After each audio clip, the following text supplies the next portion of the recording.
PSG Fat TV, bonsoir à tous, bonsoir à vous les gars. Bonsoir. Bon, un match très compliqué, il faut le dire. Quand vous avez vu cette composition donc, de Lucho, vous étiez rassuré ou c'est ce qu'il fallait faire? Tu fais très bien de le souligner d'entrée, car pour moi la composition de départ n'est pas cohérente. Danilo Pereira n'a pas joué depuis un mois. Un mois il n'a pas joué, il est titulaire ce soir avec Skriniar, une charnière qu'on connaît, qui n'est pas du tout complémentaire et qui est pas bonne tout simplement. T'as Mukiele qui enchaînait bien à gauche, tu changes de charnière d'un coup. Alors déjà ça j'ai pas compris. Ensuite Ramos qui sort d'un très bon match contre Monaco, qui n'est pas titularisé ce soir, je ne comprends pas pourquoi. Kolo Muani, c'est 5 titularisations en Champions League cette saison, pas un match réussi. Qu'est-ce que t'en penses, Neil? Ouais, le 11 de départ, alors je vais reprendre tes termes. Tu m'as dit rassuré, il est pas du tout rassurant ce 11.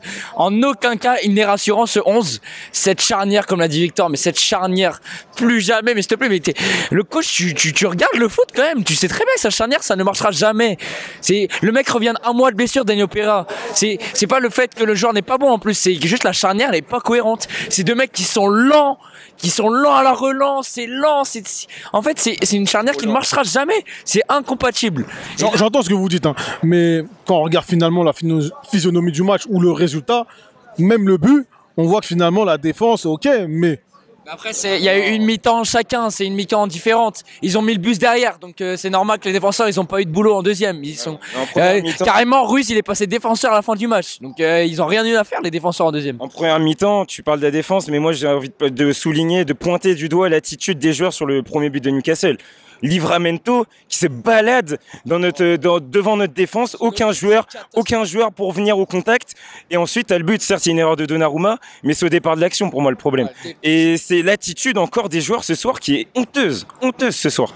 Qu'est-ce qu'il va falloir changer pour que le Paris Saint-Germain finalement montre un beau visage lors de cette dernière rencontre qui est décisive pour la première place du groupe? La finition déjà, t'as 31 tirs ce soir, 7 tirs cadrés seulement, 10 tirs contrés, ça montre qu'on est trop lent déjà devant le but. On voit qu'il tergiverse. Et enfin, t'as un match de Champions League, 31 tirs, tu gagnes sur un penalty à la 90e plus 8, c'est pas normal. Et ce soir, j'ai cru qu'on allait aller en Europa League, j'ai vu mon équipe aller en Europa League, j'ai eu très peur. On avait un pied dedans et j'ai peur, et franchement ce match à Dortmund va être très décisif et on a intérêt à montrer un autre visage. Pour terminer, qu'est-ce qu'il va falloir changer? Bah aussi, on a envie de le dire, Mbappé, je suis désolé, tu dois faire un meilleur match ce soir. T'as le brassard ce soir, tu vas faire un meilleur match à Dortmund. Il y a aucun match référence au PSG en Ligue des Champions cette année de Mbappé. Je suis désolé, il n'y en a pas un. À Dortmund, c'est pas lui. Il met son penalty, c'est pas lui.